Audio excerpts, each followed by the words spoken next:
increase from this year's 893 million pesos. Budget Secretary Amena Pangandaman said the trips are always good for the country, especially if more investments come in. She also assured that there are specific guidelines on how to disburse these funds. We have been going out of the country to present po the Philippines as an investment hub po. So I think yung expenses po ng travel, as long as it will be beneficial, it's justified. Rice importers are starting to cut back on orders with prices going up in the world market. The Agriculture Department estimates 1.6 million metric tons in surplus rice this third quarter. This is equivalent to a month's worth for the national supply, which is far from the buffer stock target of 90 days. Proposals to conduct government-to-government importation have been floated, but the government cannot simply do that because of the rice tariffication law. That's why they are calling on the private sector to ramp up imports. Yung provision doon sa law is that there has to be a declaration of a rice supply shortage. Okay? We don't have that yet. It has to be through the private sector. We are encouraging them. And I think, this is the time that they should really, come in to help. More Filipinos reportedly suffered hunger the second quarter of the year. That's according to a survey by the social weather stations. The SWS report showed that 10.4% of respondents experienced involuntary hunger as of end June. This is higher than first quarter figures, but down from the rate logged in December of last year. The hunger rate is highest in Metro Manila and lowest in Mindanao.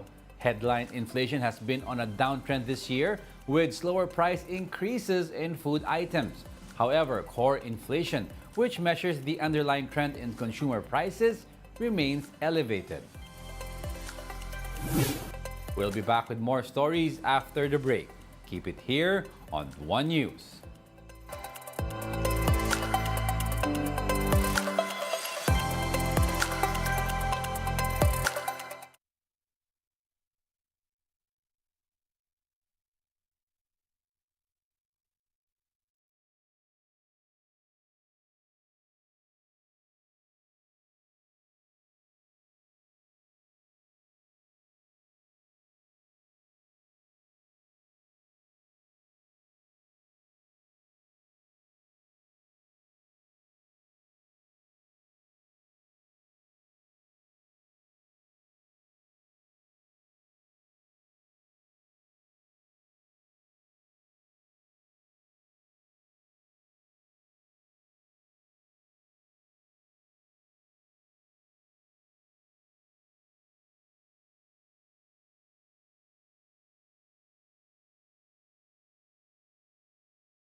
You're still watching One News Now. I'm Diego Castro.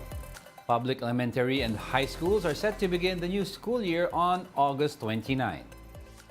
The Education Department, though, has yet to release the academic calendar for the coming school year. Some groups are looking to shorten the school year to make way for the opening of classes in June of next year.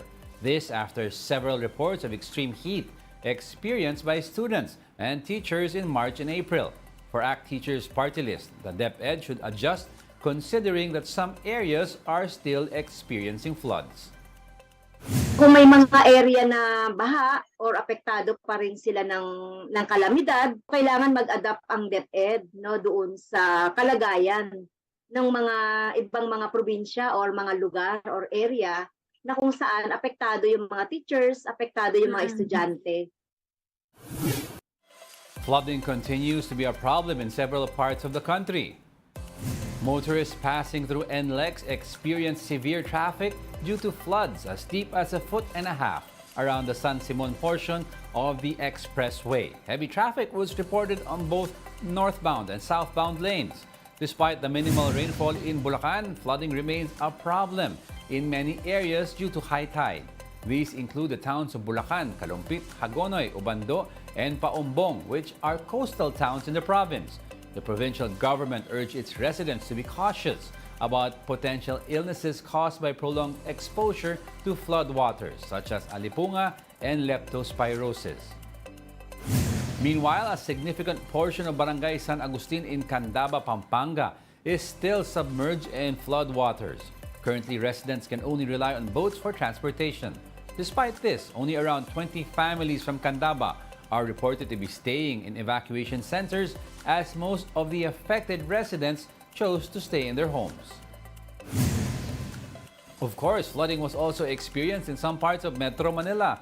That was the case along Taft Avenue in Manila as gutter-deep floods were experienced by motorists passing by the area. The effect of the southwest monsoon or habagat is expected to weaken in the coming days.